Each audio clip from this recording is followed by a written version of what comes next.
Hello and welcome back to another episode of the On the Sideline podcast with Jackson and Kyle. I am Jackson, and I'm joined here, as always, by the man who is ready to buy some Drake May stock. Kyle, how are you doing? Doing great. It's a new era, and please get Brandon Ayuk. Yeah, Brandon Wolf. I'm pretty sure 31 teams have imagined if their team with Brandon Ayuk at this point.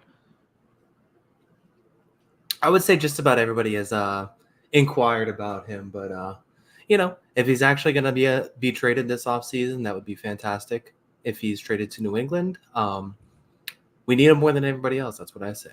That might be true. You might have a point there. If it's if we're doing it that way, maybe just do the Patriots a favor. Niners, why not? Kyle, incredible division to talk about. I'll say this right off the jump. I did the poll. It is the closest that we have had ever. We have in terms of the team, the first place team has the lowest percentage that we've ever had among any other year, any other time we've done this. 4 great teams. What can I say? Yeah, I think yes, maybe 3, but nonetheless, this is a very interesting division to talk about. And again, the one team that no one wants to talk about, we have someone on the podcast who that'll probably be the longest team we talk about, Kyle. Yeah, I'll definitely give the breakdown there, and there'll be plenty for me to talk about for sure. Sure. Well, shall we just get into the list, starting off with number 4, your New England Patriots, I'm assuming?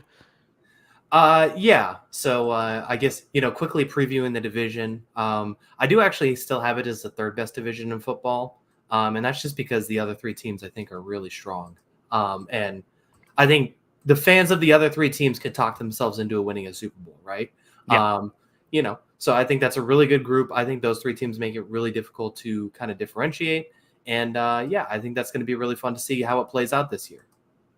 Yeah. I mean, not only can 3 teams talk themselves into winning a Super Bowl, I think 3 teams legitimately could win the Super Bowl. I mean, not all of them, but they're 3, any of the top 3 teams. I don't think it's crazy to think that their ceiling is winning a Super Bowl. Yeah, I don't think it is either. I think they're absolutely all built to do that. So it'll be fascinating to see how that works. I still have some questions about, I think, all 3 teams, but in the grand scheme of things, I think all 3 of those teams could easily talk themselves into it, and I could see all those teams competing against each other down when it's in January in the playoffs.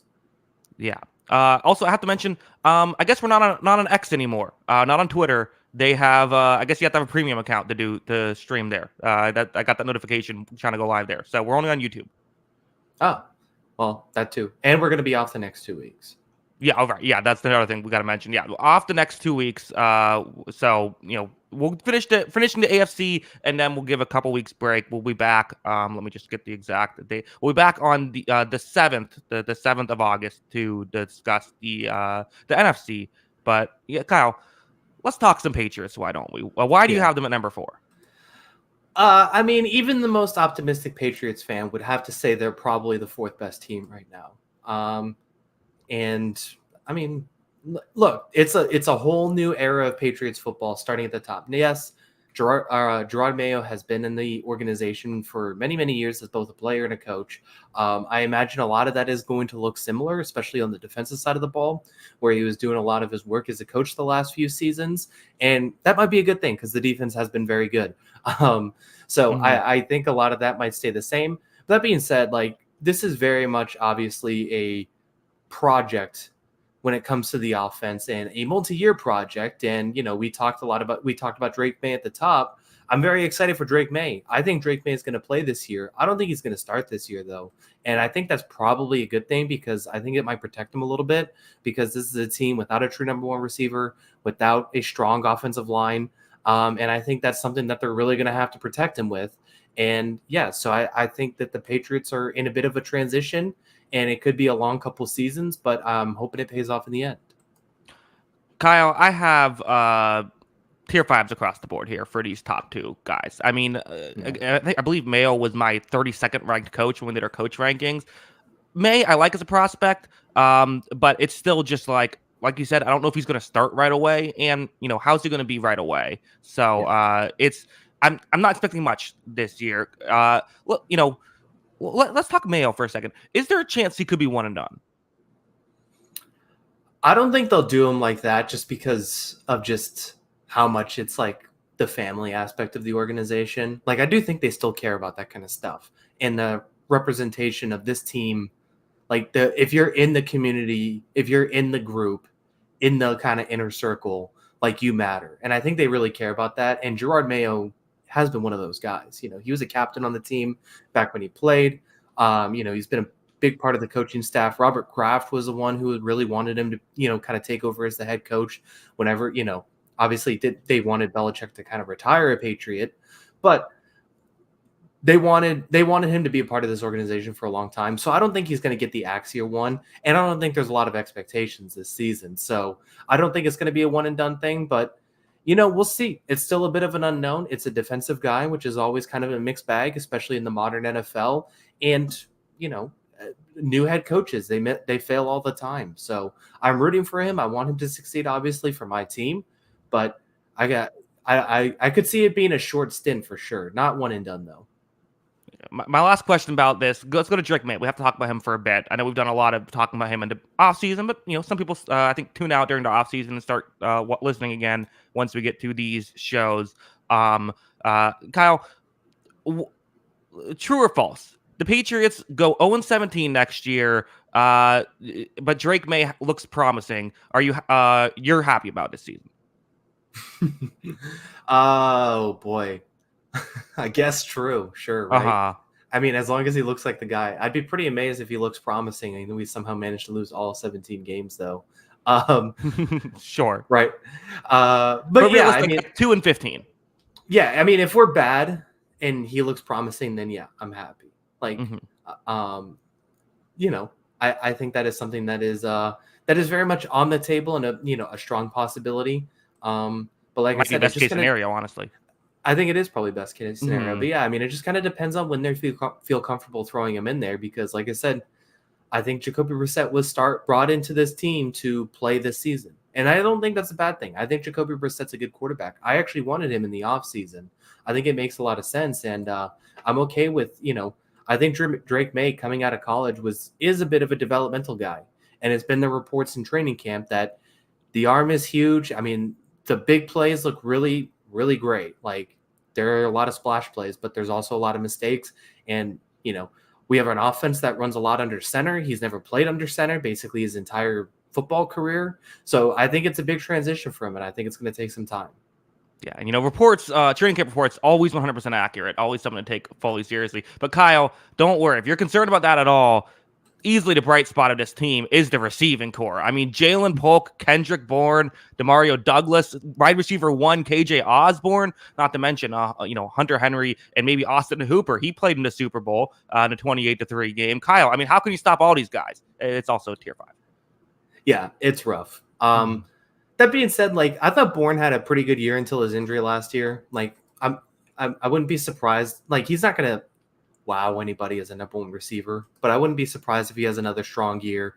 Demario Douglas did show promise last season. I'm excited for year 2 out of him. He's got a little bit of twitch to his game, and people are excited for Jalen Polk too. So,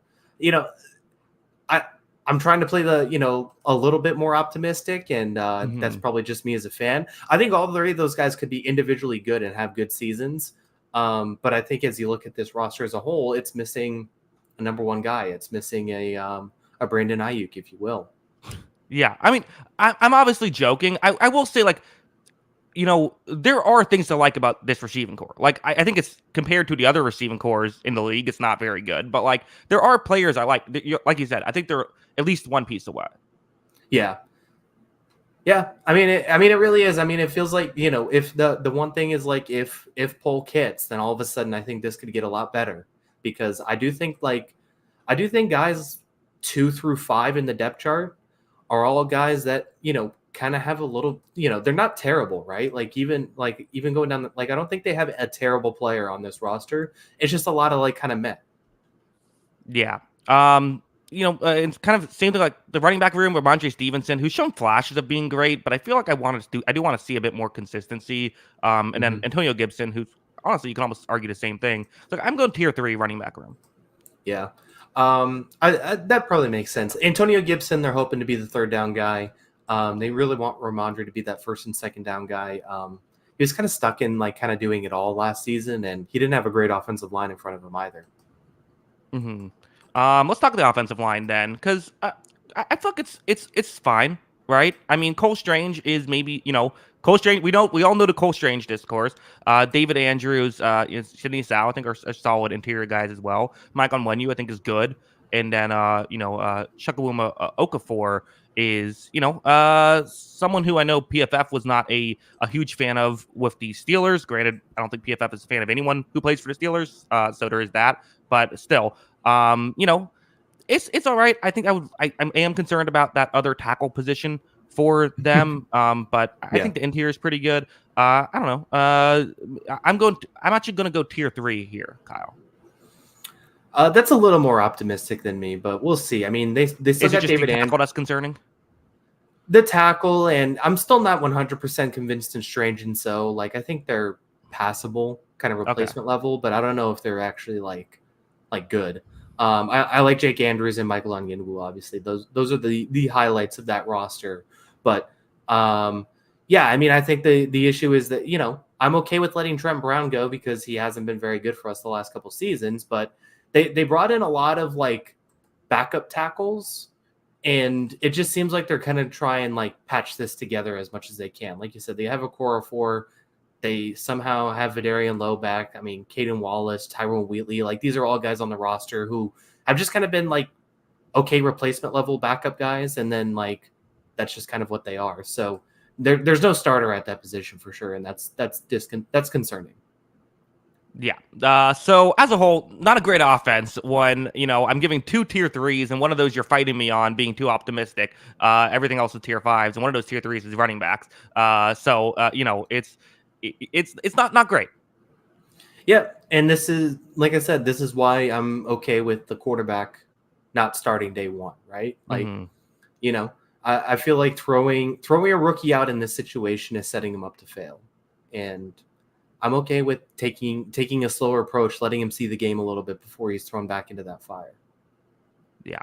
Kyle, let's talk defense. To be honest, I don't really know what to make of this secondary because, typically we just say, like, for all Belichick's faults, the secondaries have been great since he's been there. And you have, Jabril Peppers had a real bounce back year. Kyle Duggar, who's been pretty consistently good. Like Jonathan Jones, Marcus Jones.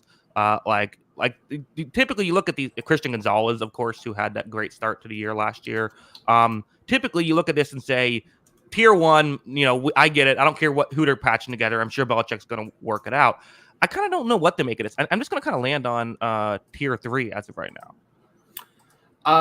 I'm okay with actually, Kyle, first, the super chat. I read it and then I forgot to say it out loud. So my bad on that. But it's in Eminem's new song, Fuel. JID has a line that says, "In the pocket, the rocket like Kellen Mond," and it reminded me of when Jackson thought he would be the Vikings' next franchise QB.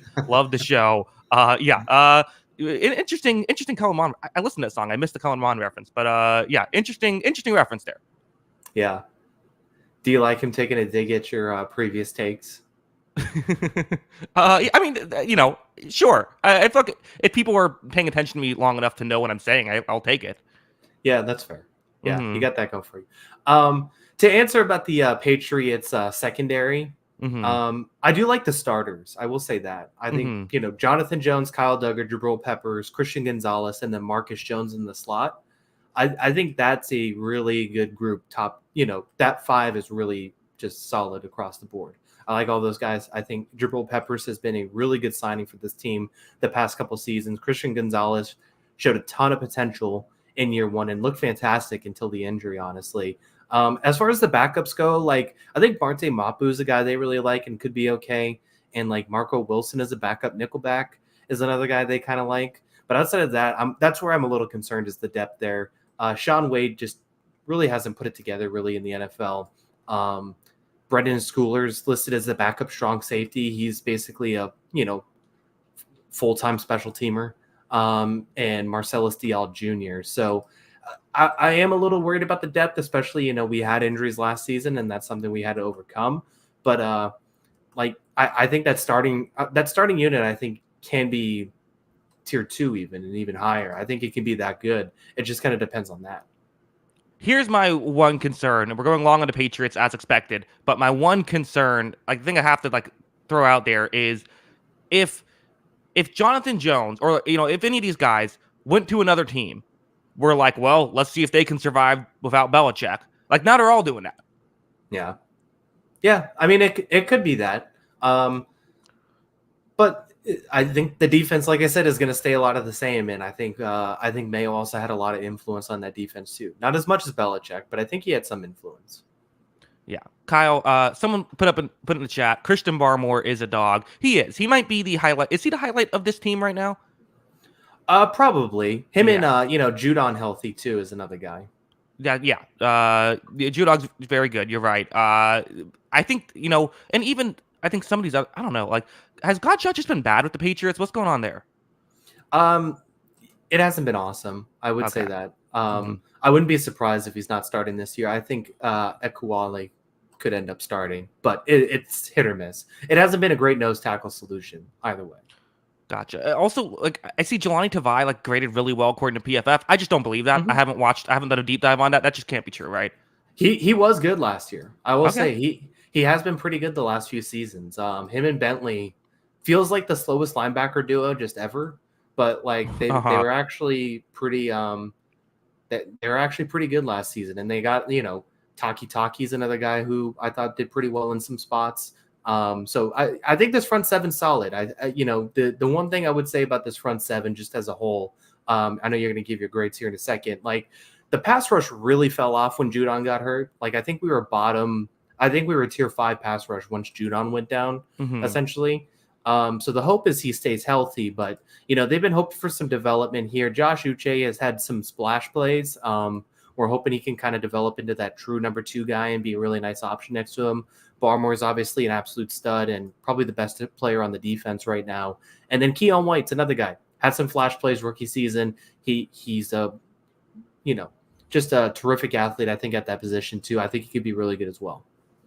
Yeah, to me, there's just too many what ifs with these guys outside of Judon in terms of pass rush. Barmore can help out certainly in pass rush, but he isn't like he's an interior guy. He's not going to get as many pressures as someone on the edge.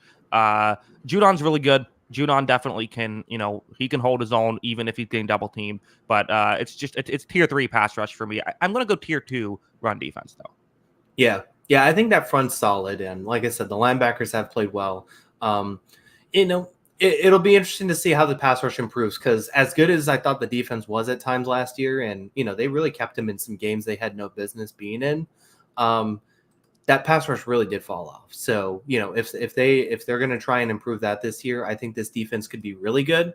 But I also think they're like, unlike most, every team could say this, but I feel like especially this defense is like 2 injuries away from being questionable too. Yeah. So Kyle, there are things to like about this Patriots team. I don't think they're the worst team in the league. I'm going to go 5-11, or excuse me, 5-12 is my prediction with the Patriots. I think that there's so much issues on offense. The defense is solid. The defense is good. I think the defense should be able to win them some games. But that's pretty much all I think all this team really has going for it. Yeah, I could see it. There's just a ton of questions. We're going to have to see it all. And like you said, we're going to see exactly what Belichick's influence has been. How much is that going to affect the team this year? And so, yeah, it's interesting to watch, and I'm going to be excited to see it. I know that I'm going to have some really bad games to watch next season, though, and I'm not expecting a whole lot because of it. All right, Kyle, here's my question for you. When it comes to the community poll, are the Patriots the lowest percentage team we've had so far? Have the least amount of people voted for the Patriots than compared to any of the other teams so far this year? I would say no. I would say Denver Broncos are lower. Weirdly, yeah, you're right. I skimmed past them. Yeah, Denver Broncos only 3%, Titans 4%, Patriots got up to 5%. So not even second worst, Kyle. Wow. All right, I'll take it. Yeah, weirdly the Browns at 6%. Feels like that's very low. Yeah, that division. I mean, honestly, division. Yeah, it is. But that does feel a little disrespectful, seeing how they didn't win the division. The Ravens did, but they were in the conversation. Yeah, they won like what 12 games last year. Granted, their quarterback play is going to be worse now, going from Flacco to Watson. But what can you do? Yeah, exactly. That's tough to overcome for sure. Yeah, this is unrelated, but I like one comment on the who's winning the AFC East. Someone said the Raiders. Thought that was pretty good. They're showing up, man. Yeah, That would be an impressive feat for sure. it would. Kyle, here's where the list gets interesting for everyone else. That was for you. That was your section of the podcast. This is where everyone else has skipped towards.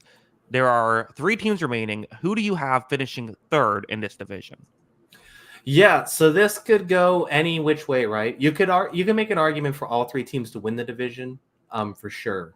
And so just because I'm ranking your team third doesn't mean I hate your team. I just like the other teams a little bit more, and that's okay. But that's not going to be okay. You're going to disagree with me. That's fine. You can yell. And also, they've skipped past that part because they're going to skip to when the banner is up, so they haven't heard any of this. Yeah, exactly. So Miami Dolphins are finishing third. That's what I got. I went back and forth on all 3 of these teams. I tried to make a pros and cons list.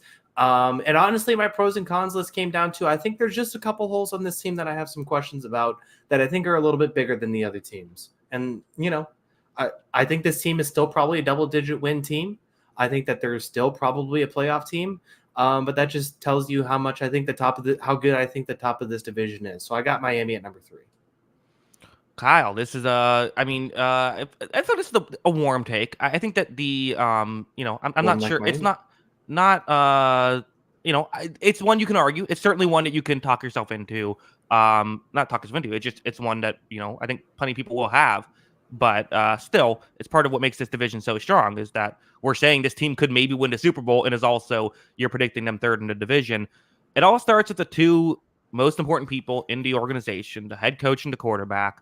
Mike McDaniel and Tua, who there's so much discussion still about who these 2 guys and where they're at. I have weirdly become kind of pro Tua recently. I don't know how that happened. It's a weird alliance. Still not pro Tua enough for Dolphins fans to like me, but I've become more like I thought Tua's bad playoff game has maybe put too much of a sour taste in people's mouth. Still wasn't a good playoff game though. Mike McDaniel, I really like. I'm going tier 2 head coach, and I am going to go. I forget how I think I gave a couple quarterbacks who I would have put in tier 3, tier 2. So now I think my list is all screwed up a little bit. But 2 is in between tier 2 and tier 3 for me. He's high tier 3 or low tier 2. I would probably say tier 3 was where I would put him, but very close to tier 2. Tier 2.5 then. Yeah, I mean, I agree with both of those things. The big thing for McDaniel, I think, this season is defensive coordinator hire. They knocked it out of the park last year with Vic Fangio. Vic Fangio obviously wants to be closer to home for a job that he works 7 months a year, because that makes sense. So he moves closer to home for a job he works 7 months a year, and then they hire Anthony Weaver. So, yeah, I think that is going to be it's just kind of, does that defensive coordinator partnership work? Because this guy can coach the hell out of offense. He's one of the best play callers in the NFL, if not the best. I mean, we give all the credit in the world to Shanahan, rightfully so, and Ben Johnson. He's right there with those guys. He does some incredible things, and it's just from the top down, they have this vision of what they want offense to look like in Miami, and it's fast, it's chaotic at times, and it looks really good. So yeah, I think McDaniels is a really good coach. It also helps when you have Tyreek Hill, Jalen Waddle. They're also getting Odell Beckham Jr. Back into the mix. The running backs, Devon Achane, who was like ridiculous in the 300 snaps he played last year. He was PFF's number 1 rated running back last year in the small sample size. Raheem Mostert also fits that scheme really well. And even like Jalen Wright, I think could be a really interesting ad. Maybe it's a hot take. I'm just gonna no, I can't go tier 1 for running back. I'll go tier 2 though. I am going tier 1 wide receiver. That's no doubt about it. You could talk me into tier 1 running back. I mean, Raheem Mostert's, dependable, and Achane has the upside. I think that could absolutely be talked into it. Maybe tier 1.5 for that too. Yeah, sure. Yeah. I mean, that's really good. It's a really good duo there. And then the receivers, I mean, that duo right there. I mean, it's about talent identification and what they want in their offense. Anybody could have traded for Tyreek Hill. They did it because they wanted that speed. They drafted Jalen Waddle I for actually don't speed. believe anyone could. I'm pretty sure he requested to go there. What, didn't he ask for the Jets or something too? No, it was the Jets and the Dolphins offered the trades and like made they had like the trades but he wanted to go play with Tua instead of Zach Wilson. Yeah. All right. Well, I Mhm. guess that makes sense. Guess he made the right call, right? Yeah, worked out. So yeah, I think that's an interesting group for sure, and obviously those two are two of the best in the game. Tyreek Hill, probably the best offensive weapon in football, or one of them. I mean, he's just devastating in all aspects of the game. I do have a little concern about the depth. I guess it's being nitpicky for a team that we consider a borderline Super Bowl contender or a Super Bowl contender, depending on how you feel. Odell, it's the name Odell speaks more volumes to me than the player Odell at this point, right? I think that's more of what it is. Jonnu Smith, I'm not entirely sure how that's going to go. And then after that, you're looking at the Braxton Berrioses, River Craycraft, and Malik Washington. So I'm not thrilled with the depth. But that being said, you have two studs and you have two stud running backs. Like that's nitpicking at its finest. Yeah, and it's like, and for Odell, well, to me the concern is almost more playing time than like, and like and Tyreek Hill and Jalen Waddle both had their injuries as well, so that's kind of a bigger concern I would have, just because like I think Odell can be a good number 3. Like, is Odell going to be a good number 1? I don't think so, and that's what the Ravens are trying to get him to do. But like, I feel like if the Dolphins got the production that the Ravens got last year out of Odell, I think they're happy. Yeah, I would say that's fair. What do you have? Like 500 yards, 3 touchdowns? Like, I think that's a dependable guy that they can go to for sure. It's just going to. I'm skeptical how many more times he can continue to do that. Yeah, which is totally fair. The other thing you got to be skeptical of, as great as this offense looks, they never really gotten the offensive line down. Teron Armstead, they paid a bunch of money to, and he's been good when he's been healthy. He's been good. Aaron Brewer, I think, should be a good center for them. Isaiah Wynn and Robert Jones, I'm not sure if either one of those got, you can talk about Wynn, I'm sure, but, I really think with Jones especially, I'm not, well, really kind of both these guys. I don't know how much optimism I have with them here. And then Austin Jackson, who kind of had a career year last year and was just like below average, like a not very good tackle. So again, not super high expectations here. You could talk me into tier 5. I am going to go tier 4 because I do like Aaron Brewer. I like Teron Armstead, and I don't think there's like a black hole here. Just like 3 players that I don't think are great. Yeah, possibly. I think Isaiah Wynn's pretty bad, to be honest. Okay, you could talk me into yeah. it. I mean, and I see it again. PFF grades was like horrible last year, but that also was a career bad year. Yeah, it was. So it's going to be interesting to see how that goes. I am concerned about that interior. Obviously, they let Robert Hunt go, so that was a big loss for them. And then I think this Teron Armstead is doing a lot of heavy lifting here, and we continue to say about Teron Armstead is he's tier 1 left tackle when he's on the field. And that's the problem with him, is that he's not on the field a whole lot. So if he stays healthy, I think it might be okay. And then if he gets hurt, I think there's some concerns. I guess the other good thing is like this offense is predicated on Tua's fast release. That's kind of what they built it around, and he is good at that. So that is something that kind of helps counteract bad offensive lines if he's not holding on to the ball. Yeah. Also helps when you have receivers getting open so quickly, you don't have to hold on to the ball for that long. So like Right. the Dolphins are the perfect testament to my theory of wide receivers matter more than offensive line. Yes. But then doesn't win in January, does it? Well, I think it's, I don't think that's the reason, but you're right. Fair enough. That's why the Bengals are always so good. It's their good offensive line. Or the Chiefs last year. It was that great tackle play. Yeah, I know. If they could have a Jawan Taylor here, watch out. Yeah, they're looking at that contract like, why didn't we do that? Kyle, the defense, I'm doing it again. I'm falling in love with the Dolphins secondary on paper. I mean, they keep doing this to me, Kyle. They got to stop it. With we now have the addition of Kendall Fuller with Jalen Ramsey, who I thought was really good when he was on the field last year. Obviously, he's missed part of the year. I saw, definitely showed flashes of being prime Jalen Ramsey, even if he's not maybe what he once was. I think it's still good. Javon Holland, Jordan Poyer. I think Kader Kohu's been a good will be a good slot corner for them. They have Marcus May in the mix, who's had some good years. Like, the only reason I can't go tier 1 is just because I haven't seen these guys together. But this is tier 2. Yeah, it's really good. I mean, if I like this secondary, probably if you're talking yourself into the Dolphins defense being perfectly fine, it's probably in the secondary and the pass rush, right? And this starts with this group. Like you said, they made the controversial decision with Xavier Howard, but they got a guy in Kendall Fuller who is very good. So I think it's going to work out in the end. And then, yeah, I mean, they have 2 legit Defensive Player of the Year candidates in Holland and Ramsey in this defense. So that's always a good start. I thought Poyer had some up and down moments. I know he graded out pretty well. But he's not the youngest guy anymore. I think that's something I'm a little concerned in, but at the same time, that's probably just me nitpicking again. It's a strong group for sure. Yeah. Jackson gonna find a way to hate on the Texans this stream. How did I hate? I gave the Texans they're like one of my top teams in the AFC right now. I have them. I gave them it's currently the 3rd highest record in the AFC. Was this a response to our last show? Yeah. Oh, I don't know. We prefaced it with saying they're being evaluated as a Super Bowl contender now, not a upstart team.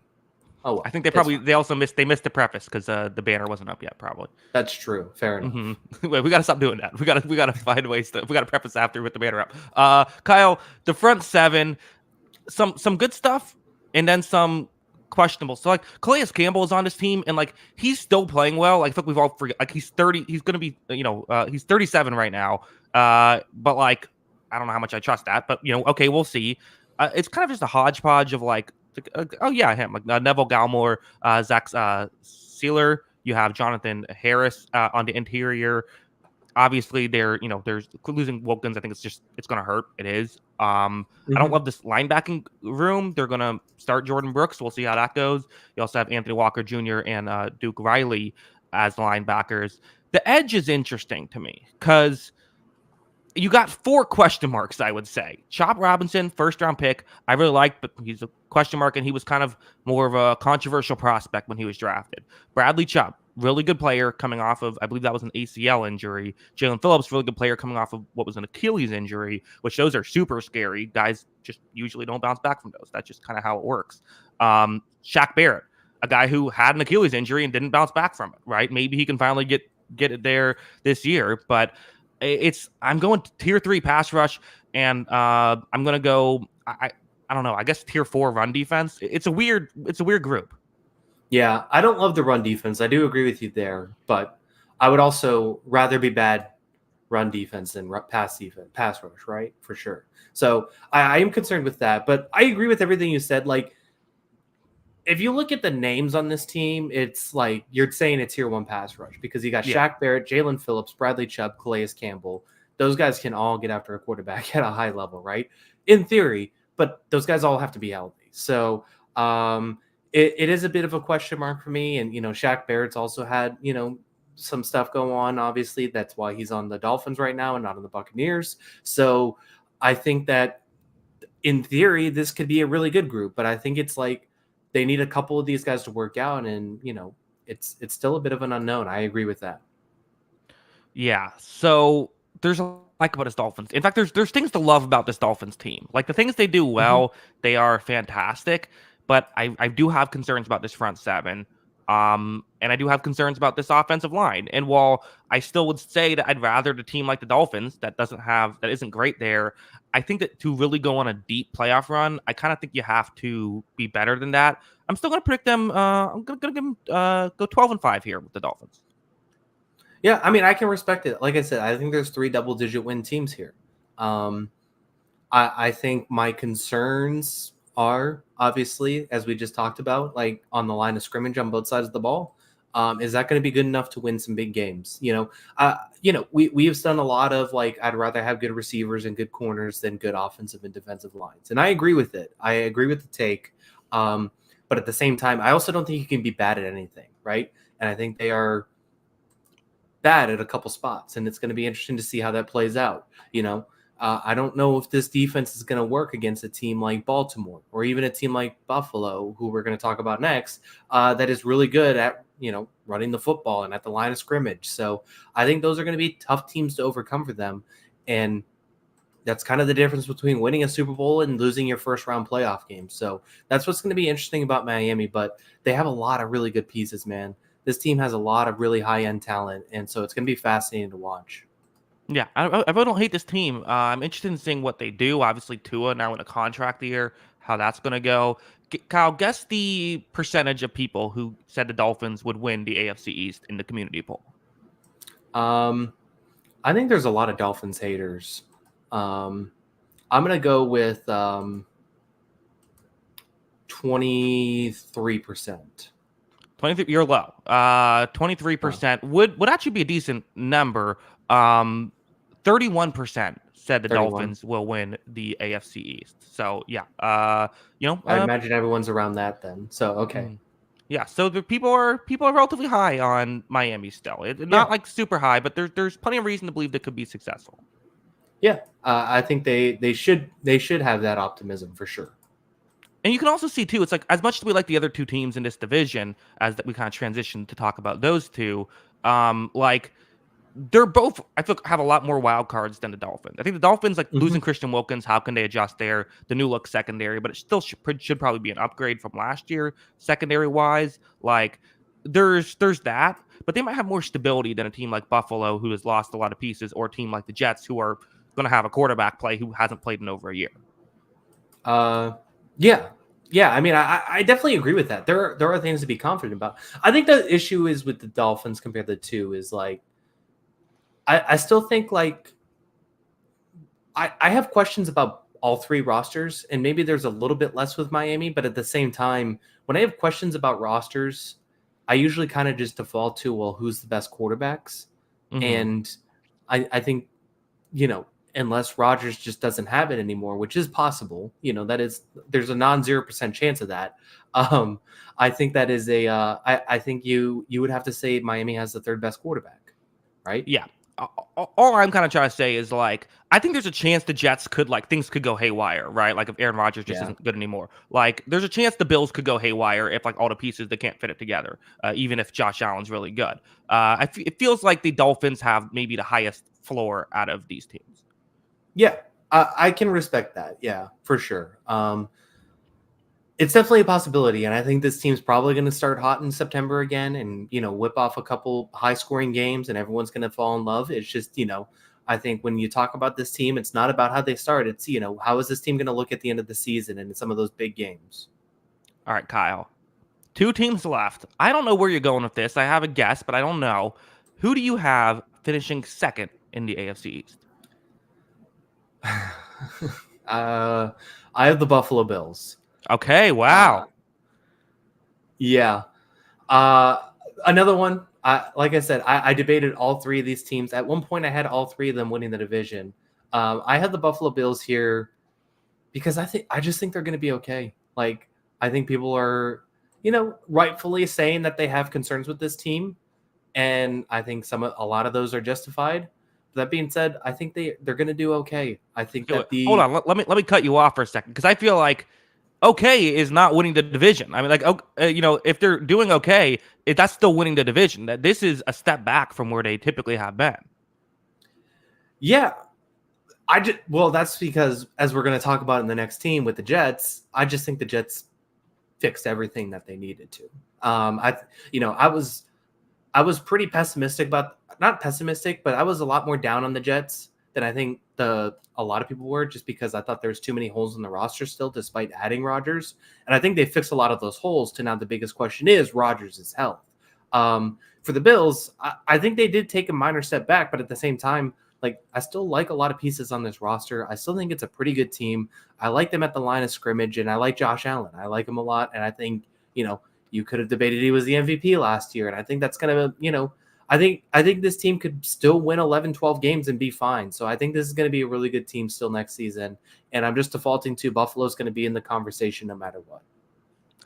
I mean, here's what the Bills have going for them is Josh Allen. I mean, Yeah. that's kind of if Josh Allen gets injured early on, it's blow it up, trade everyone that's on an expiring contract and build for next year. Like he is the team.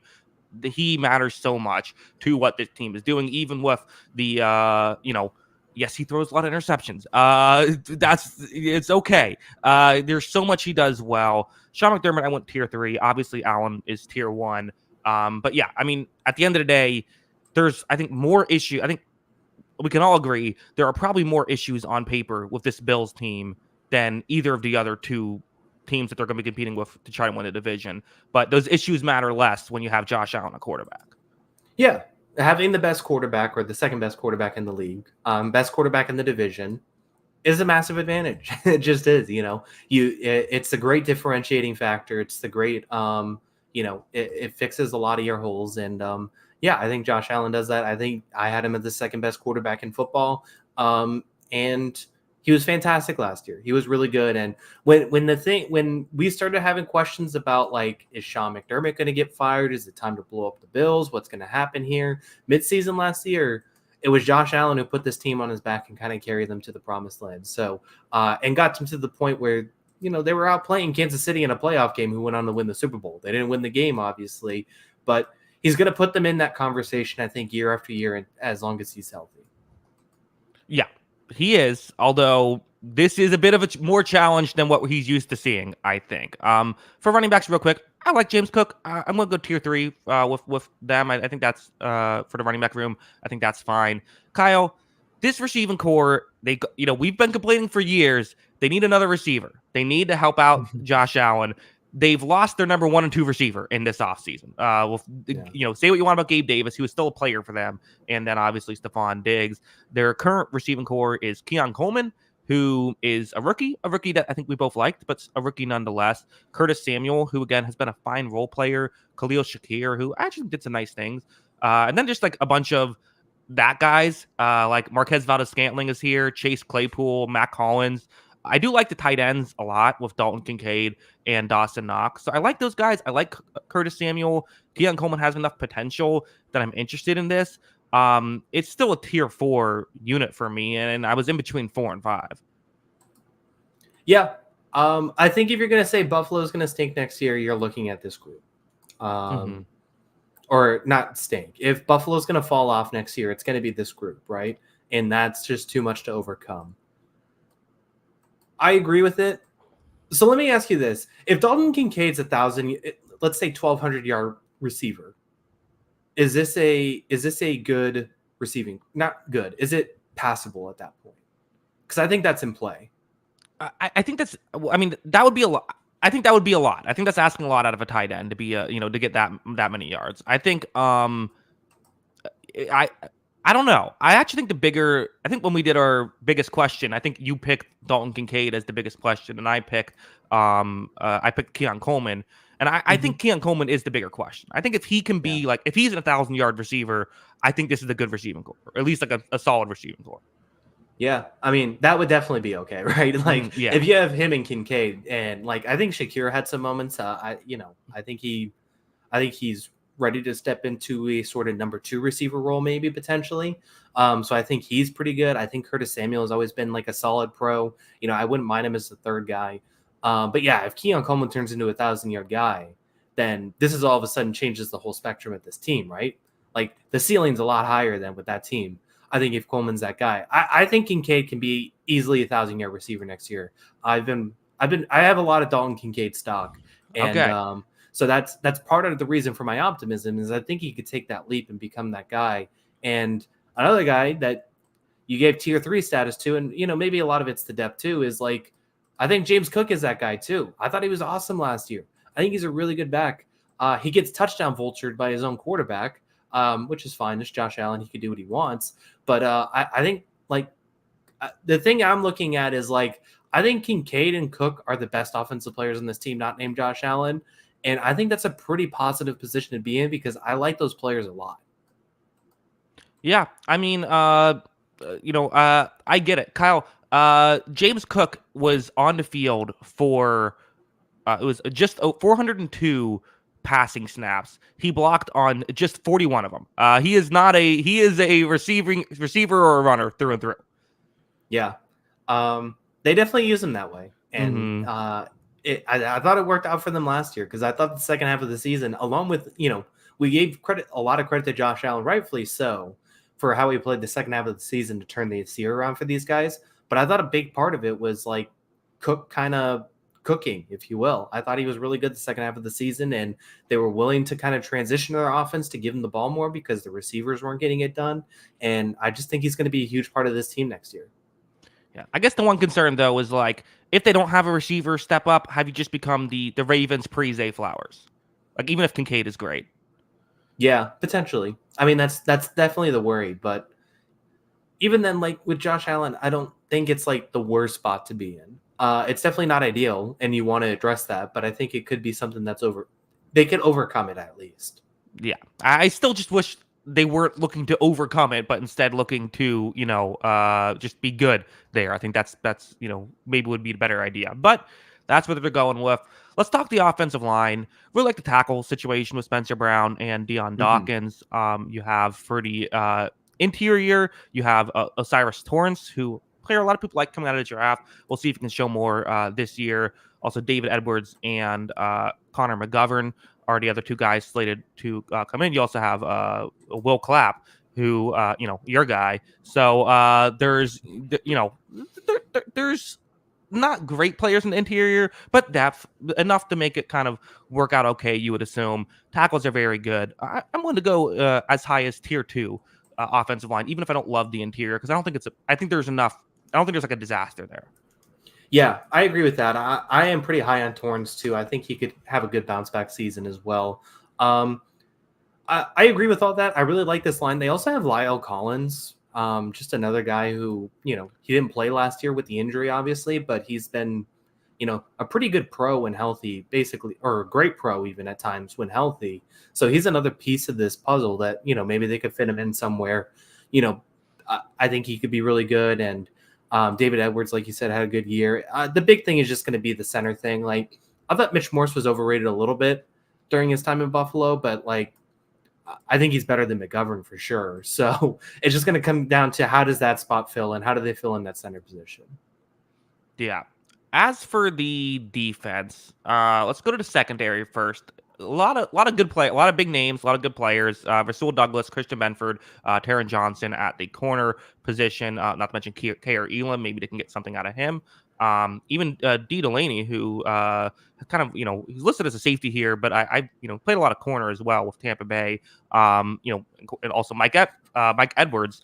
Not Mike Evans, Mike Edwards, who won a Super Bowl both with Tampa Bay and with Kansas City. Has he won 3 Super Bowls? I'm trying to remember now. But someone who's been around but had a lot of success early in his career. So definitely not the worst guy to have on your roster, although it's certainly not the best guy to have on your roster either. Taylor Rapp, another guy who has typically done pretty well. I think PFF was not a fan of his game last year, which is why he's on a different team. Also, Kyle, Deion Jones is on the Bills. If you're wondering where Deion Jones is on the Bills and still just 29. Weird career that guy has had. Nicholas Morrow and Terrell Bernard are these are linebackers, but still matters for the coverage. I'm going tier 2 coverage. I think while I really like the corners, I'm still concerned about some of the other spots. So because of that, the Bills tend to figure it out. So tier 2 feels fair. Yeah, if you're going to credit Sean McDermott for anything, you give him the benefit of the doubt for the secondary, I think. Mm-hmm. But that being said, you could argue this is the best corner lineup in the NFL, right? Like, or at least close to it with Johnson, Benford, and Douglas. I mean, that's really good across the board. So I really like that group. Taylor Rapp, Mike Edwards, like it's obviously a downgrade from what they've had at safety, but I think they can make that work. And then, like you said, having Morrow and, a healthy Matt Milano, who's just, between excellent in coverage, excellent resting the passer too. Like that's just a really good group overall. And that's probably where I'm leaning on the strength of this team. Yeah. Well, other than Josh Allen, of course. Actually, I just love this defense as a whole. We're going to talk about the defensive line, but I think this group as a whole is really good. And I think, I do have some depth concerns, and like I said, those safeties the secondary. But I think outside the safeties, I really like a lot of these players basically across the board on this roster. Interesting. Well, let's talk about the interior. I mean, you have, for the edge, first off, you have Von Miller, who we'll see. Is someone who has not necessarily. I mean, he's 45 years old. He's or not 45. That'd be crazy. He's 35 years old. So it's like he's playing like a guy who's 35 at this point. But you have Greg Rousseau, who has. He's one of those guys who his advanced numbers are just amazing, but like Mhm. his his box score numbers haven't quite been there. I think his tape is really good. AJ Espinoza has been a really good rotational guy, not a high snap guy, but someone who can be good. So I think you hope you get Von Miller healthy, and those three guys can get the large amount of carry or large amount of reps there. Interior at Oliver is really good. Then kind of again you have just several guys, like Austin Johnson, who wasn't able to fix the Chargers, but is still like a piece. From the interior, you have Daquan Jones. Like they have players on the inside. So as a whole, I don't know. I think it's pretty good. I'm going to go tier 2s across the board, Kyle. Yeah, I would agree with that for sure. I'm a big Greg Rousseau fan. Like you said, the advanced numbers love him. I actually don't. Part of the reason why I like this defense is I don't think Von Miller is going to start for this team. I think it's going to be Epineza and Rousseau, and then Daquan Jones and Ed Oliver in the middle. And I think that's a really good defensive line. So I just like that group top to bottom from the defense starters. And then, if Von Miller is like strictly a third down guy, can that kind of preserve his legs and, you get a little bit more Von Miller juice? I think that's a possibility with this team. Yeah, I think that's the hope for the Bills. I think their defense should still be pretty good. And again, like you said, Sean McDermott knows how to make it work. I think the offense is not going to be as good as it usually is. I have I think the Bills are still going to be good.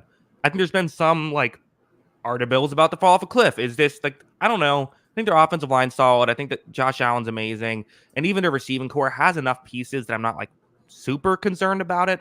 I am still going 12-5 though. I do have my concerns about, I don't know if I really view this team as like, I mean, I guess I kind of viewed him as like a top dog, but like, I think if you tell me right now, who am I predicting wins the division? I think I am still going Miami over Buffalo right now.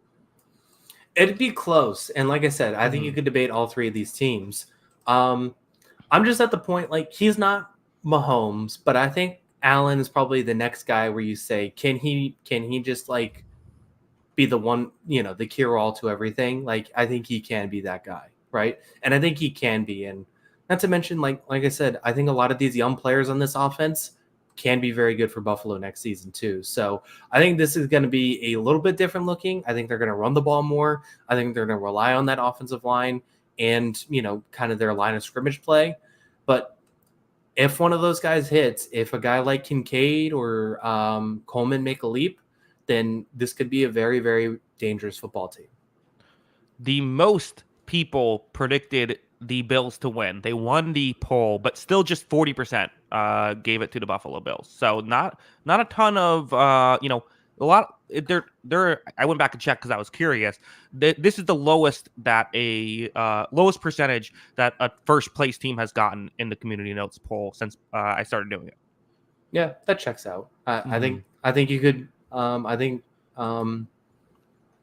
you could talk about all three of these teams for sure. So that checks out. Yeah.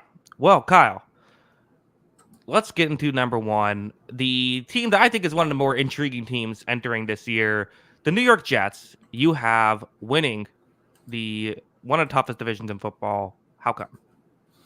I just thought they had an awesome offseason. As I said in our last thing with the Buffalo Bills, I was a little bit lower on the Jets than most people because I thought they had some concerns on the offensive line and some current concerns throughout the roster, specifically how do you help Garrett Wilson on offense, stuff like that. We ended up not being able to see if either of us were right, any of us were right, because Aaron Rodgers got hurt, almost immediately. So it was kind of a lost season from there. That being said, I look at this roster and I think they fix a lot of those issues. I think the offensive line has a chance to be very good next season. I think that they really built up this offensive line in a positive way. They go and add a guy like Mike Williams as a secondary receiver. They get a fully healthy Breece Hall this season. I think this offense with a healthy Rodgers, if he looks good, can be awesome next season. And we already know what this defense can do. And they go and add a guy like Hassan Reddick too. So I'm very high. I think the Jets can be very good next season. I think they can win a Super Bowl at their best. It's just going to come down to how good does Aaron Rodgers look next season? Can he have one more awesome season in his repertoire? That really is the question. I mean, he's 40 years old. Last year he didn't play because he tore his Achilles, and the year before he didn't play as well. And even with, I think that some of the not playing as well was kind of due to the situation. But at the same time, he still didn't play as well, even with that included. Like I still thought part of it was I didn't think he has as good of a year as we're used to seeing. So when you factor all of that on, that's a massive concern. I'm still going tier 2 because like the upside is still there. But like, for a team like the Chiefs who want to win a Super Bowl, they know they're getting a great Mahomes season. Like the Bills know they're getting a great Josh Allen season. Like there's the chance of injury, but that's pretty much it. Like for Rodgers, there's the other aspect. Also, Robert Saleh, I'm going tier 3. I think that his X's and O's tend to be pretty sound, but you just at a certain point got to get results. But I'm higher on him than I think most are. But yeah, for Rodgers, I mean, that's what it comes down to, right? Yeah, I mean, it really is. It just comes down to how does he look, because the same thing as last season. They've invested a lot into him, right? Like this is all on trying Aaron Rodgers to turn this thing around quickly. They didn't want to go with another draft. And, I think it's a justifiable decision for sure. But it didn't work year one, and you're running out of years with Aaron Rodgers. So it's going to be tough if he doesn't work out. It's going to be tough to overcome it from here on. So I think he can be we've just seen quarterbacks and athletes, especially like generational athletes, just overcome things we didn't think previously was possible. We've seen it over and over and over again with, kind of modern medicine, with these surgeries nowadays. I'm just not ruling out that he's going to be awesome again next season. I don't know if he's going to be an MVP in the league, but I'm definitely not ruling out that he could be like a top 5 or 6 quarterback again. Yeah, I mean, it's just the reality situation is everyone's going to give their opinion on what they think is going to happen, but we just don't know. We just don't know how he's going to play next year. Yeah, it's going to be it's a complete wild card. I agree. Yeah, Kyle, let's talk about the receiving core. So Garrett Wilson, a guy that you and I both really like, really good. I think we both feel like he's a number 1 option. Just like a straight up, a straight up number 1 receiver. Mike Williams plays like a really good number 2 wide receiver. He's essentially like T. Higgins, who just isn't healthy that much. Like he's, I think really good there. I don't love a lot of the depth here. Like this is still a team that's probably going to see a decent amount of Allen Lazard snaps, which is like, I know he's Rodgers' buddy, but I still don't know if I love that. You have Xavier Gibson, Jason Brownlee, Macaulay Corley, who they drafted. Also Tyler Conklin and Jeremy Ruckert. I'm going tier 3. Like Garrett Wilson's really good, and Mike Williams I think is really good too. But to be honest, I think this is closer to tier 4 than tier 2. Yeah, I mean I could see it, and the big thing obviously is Mike Williams is probably going to miss a few games, right? Like, so that's the big question. But you could also say like you could debate he's the best number 2 wide receiver when healthy, like truly the best number 2 wide receiver when. Well, explain me, because obviously he's not better than like Jalen Waddle. Yeah, probably not. I think he's in the conversation though for like if you said like list your top 5 number 2 options, like I think you could obviously put him in that spot. Well, you got Jalen Polk and KJ Osborne, so he's not better than KJ Osborne. Right. Of course, that's who he's below. But yeah, right. No, I mean I just think he could be definitely put in that spot. If it's him, T. Higgins, Devontae Smith, like I think he's probably below a couple guys, but you could at least argue it. I think he's very good. Yeah. I'm not quite sure I'm going to go that high, but he's definitely like he's a great number. He could be a number 1. I made a T. Higgins comparison. Like I think he could be a number 1 on different teams if he was healthy. Yeah, for sure. So that is a big thing. Another part of their game, they do use Breece Hall a lot in their passing game. He had 590 yards receiving last year. So I think he's going to be involved too. So I think overall, there's some concerns about depth, but I think like those top 3 guys with Hall, Wilson, and Williams is really good. And, there are a lot of people that like Corley too as a draft prospect. So we'll see. Yeah. Hall, I didn't mention him, but tier 2 running back room here. Again, you can only have 5 tier 1s typically. So it's really good running back room. He's another guy who has had his injuries, but they kind of didn't play him as much last year to kind of let him not be just a full bell cow. And I think it was a good strategy. So I expect to see that. I mean, part of me feels like I expect to see that again, but I guess who are you putting in as, you know, in replace for him? I guess Braylon Allen would probably be the guy, or maybe Isaiah Davis, a couple guys they drafted. Yeah. Braylon Allen was a big time prospect and had some monster seasons at Wisconsin. He's a large running back, despite only being 20. And I could see him getting some touches, but he's still got some things to work on too. But I mean, Hall is a stud when he's healthy. So that's the big appeal. Offensive line, I think, is another strength of this team. Because they have Tyron Smith and Morgan Moses, who they both added, but they also drafted Alu Fashanu as the sort of, I guess, just to be when they're assuming that one of those guys is going to get hurt at some point, and then they can have Fashanu step in, which is not a bad plan. Interior, you have Joe Tippmann at center, who's okay, not spectacular. John Simpson, kind of the same thing. Like he's fine. And Elijah Vera Tucker, who again, coming off an injury, which is what you got to say with a lot of these players, but is very good when healthy. So I'm going tier 2 offensive line due to the Vera Tucker injury, and I still think the interior isn't as strong, but they have depth at the tackle position. It should be very good. Yeah, this is a good group, and it was one of those things where they didn't necessarily need Tyron Smith, especially right after drafting Fashanu, but it was like, you know what, if he's on the market, especially at his age, why not get him for a year and see what happens? So I think it makes a ton of sense, and this group is pretty good, and I think they got some depth too. Yeah. Do I have to list the secondary players, or do we just say tier 1 and move on? Yeah, we can move on. Tier 1. Yeah.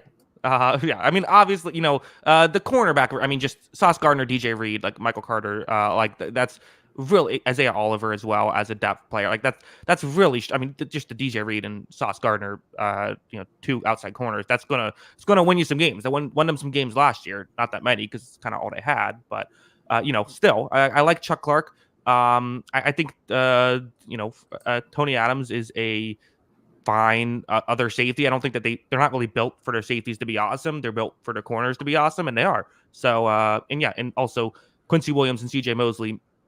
I'm not gonna say maybe it's the best coverage linebacking duo in the league. It just is. So yeah, it's really good stuff.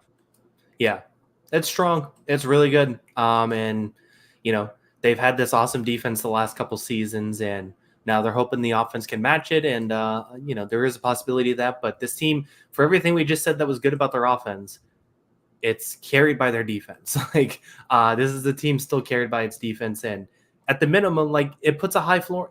Puts a higher floor on this team. Like they're going to win a lot of games with this group.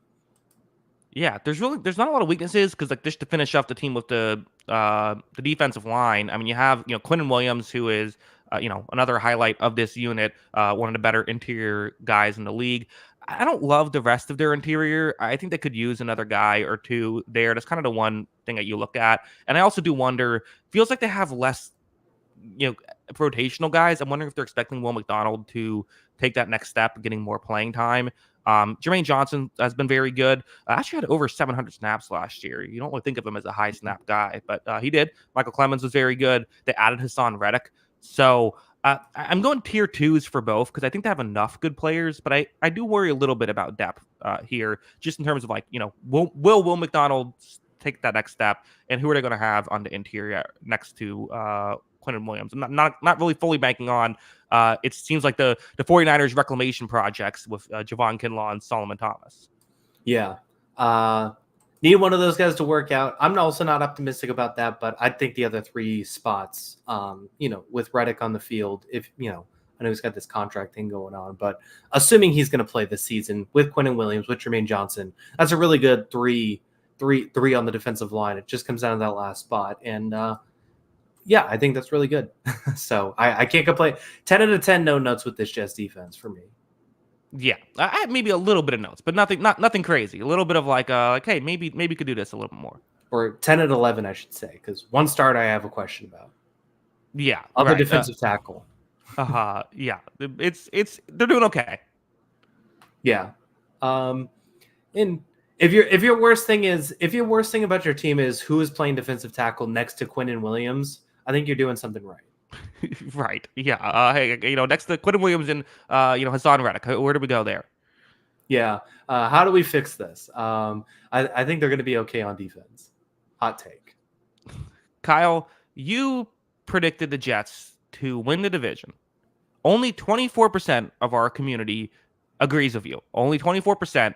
I am one of those people. I am with you. I have 13-4. I'm going Jets. I have concerns, but I think I am going to also predict them to win the AFC East this year.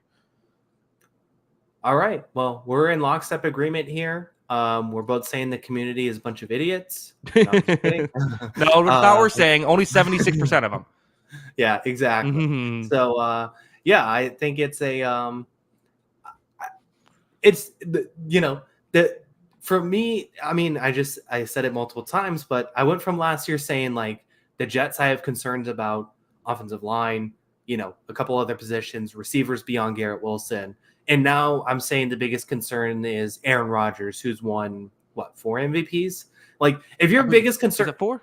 I thought it was 3 3. or 4? You might be right. Yeah, something like that. So if my biggest concern about your roster is how good is a guy who's won 3 MVPs going to look, I think you're doing something right. And I thought they had a terrific offseason. So it is still a concern for me because he is 40, 41, whatever he is now. But at the same time, like, you couldn't have had a better offseason, I think, than the Jets had with filling out this roster, and I think they're in a really good spot. I have a rule, Kyle.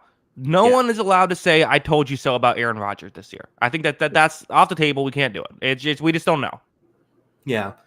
The worst thing would be if he gets hurt again, and we just never know what happens. And then, if he gets hurt again or something, then he'll end up on the Vikings in the NFC Championship game next year. We all know that's happening, but it's definitely a question mark. Yeah, he really missed the opportunity last year to do the funniest thing and demand a trade to the Vikings. Yeah, had some controversial off the field stuff. It was yeah. It was all coming together. At least it wasn't sending pictures, but at the same time, some questionable stuff, interesting topics, and at the very least, we're all going to talk about Aaron Rodgers. Yeah. So I have the Jets third in the AFC with their 13-4 prediction. So that's where I currently have them first in this division, but really strong division. I mean, I have 3 in the top 6. I have 3 teams in this division for the AFC. Yep. It's going to make it. I mean, the AFC is still really tough, right? Like we talked about the AFC North being strong. There's in those divisions alone, there's like 7 potential playoff teams. And then, 2 of those teams aren't going to make it because the other divisions have to have teams go. And even then you could talk yourself into maybe 2 or 3 teams in the AFC South competing. Yeah, I mean, I had 10 teams finishing 500 or better in the AFC, which probably isn't going to happen. And one of those teams is the Steelers, who I had at 8-1. Yeah, so well, that's definitely going to happen. So yeah, well, I guess I have to predict someone else to have a tie at some point, right? The Steelers can't be the only team with a tie. Yeah, you got to look up who are the Steelers playing. Right, what's the most Steelers possible tie? Oh, it has to be an NFC team too. Because we already done the AFC. That's true. All right, let's. If my computer loads it, we can get the schedule up. This is great podcasting, as we're going to wait for Kyle to get the Steelers schedule so we can decide which team I'm hypothetically saying the Steelers are going to tie with. Let's see. You got the Falcons week 1. A week 1 tie would be sick. They've done that before. That with the Browns. Remember when the Browns broke their losing streak with a tie? Yeah. Cowboys. Okay, not feeling it. I don't know. That is October. That's Sunday night. Collinsworth would go crazy for a tie. Oh, that Sunday night makes me feel more likely. But yeah, what are the other ones? Giants, Commanders. Okay, yeah. So Giants, Commanders, and Eagles would be the. I think the Commanders like the tie. That feels like that. I think Commanders, Steelers. That's a tie. Yeah. So it ends like 6-6 or something like that. That feels right. Yeah, something stupid. Both teams threw 3 interceptions in overtime. Yeah, that checks out. All right, you heard it here first, folks. Commanders are going to tie. Yes. So we will go to not next week or the week after. Like I said, if you missed the beginning of the show, we will be off the next 2 weeks. But on the 7th of August, we will be back. We're going to do which division should we start with? Should we do? I guess we should end with the NFC South, right? Because that's what everyone wants to talk about. That's what we're all waiting for. So I guess should we go I guess let's start with the NFC East. Let's go with the Commanders division, where you'll Yeah. decide, and then we'll go, around that way. Yeah, sounds great. Let's do it. Okay, cool. Well, so stay on the lookout. Again, thank you to everybody for tuning in live. Kyle, do you have any? First, let them know where they can find us on Twitter before we head out. Yeah, make sure to follow us on Twitter. That is at Jackson Kruger. Make sure to follow me at by Kyle Grondin, and make sure to follow the account page at On the Sideline JK. That is at On the Sideline JK. Of course, if you have like audio only podcast, anywhere you get your podcast, search On the Sideline Podcast. Should be available there. And hey, if you're someone who likes to watch on X and now can't, let me know. I'd pay the $6 or whatever. But the thing is, I don't want the check mark. That's my issue. Like, I wouldn't mind paying it to get it on there. I just don't want to have I want people to know I paid for it. The check mark is definitely not a status symbol. At this point, just lean into it if you're gonna do it. But make just sure lean into it. Should I buy a Cybertruck too and just go full Elon head? Yeah, exactly. I don't think I'm gonna do that. It's not happening. I don't blame you. Yeah, I can't. It just So again, sorry to everyone who maybe wants to watch on Twitter. Which I'm sure hopefully it's not that big of a deal to just switch over to YouTube. But if it is, I am willing to do it. In all seriousness, no, I am willing to do it if people are wanting to watch it on there. But yeah, Kyle, any final thoughts? I guess you can't really. There's no sports. There's no sports. Yeah, there's baseball, but whatever. Jaron Duran, All-Star Game MVP. Did I have? I missed. I didn't even watch the All-Star game. What happened? Well, I think Ohtani hit a 3-run homer to start the game. Okay. And then AL tied it up, and then Duran hit a 2-run homer off the bench. He won All-Star Game MVP, game-winning home run, 5-3. AL's won 10 of the last 11 All-Star games. Crazy. I think that happens. It's there's always streaks. I think the AL won a bunch in a row, and then the NL won 5 in a row, and then the AL's won a bunch in a row again. Yeah. Pretty cool. I don't know. I didn't watch the game. I just saw that highlight. But All-Star weekend just doesn't feel the same anymore. Doesn't hit. Zachary Stewart, who says, but if you buy a check mark, your opinion matters more. That's not true, actually. I think your opinion kind of matters less. People don't respect it more, I guess. Yeah, it's like it feels like you're trying to put out a certain oh, look at how much my opinion matters, which I feel like doesn't play well. Kyle, absolute abomination getting rid of the team jerseys. They're just a complete disaster. What are we doing? American League, National League? Get out of here. Have them wear their own jerseys. That's fun. You don't need to know. You don't need the jerseys to tell them apart. Here's the problem. Nobody has pride for American League or National League. Mm-hmm. That's just not I'm not gonna buy an American League jersey. Should they do what if they did? I feel like every year we're oh, what if the All-Star game was this instead of that? But should they do I don't know, should they separate it's America versus the world or something like that? I don't know if that'll have a big appeal. I mean, world will kick our ass, honestly. Yeah, sure. That the wrong sport to do that. Yeah, but no, I bet you could do it for hockey. Canada versus the world. I bet that would play.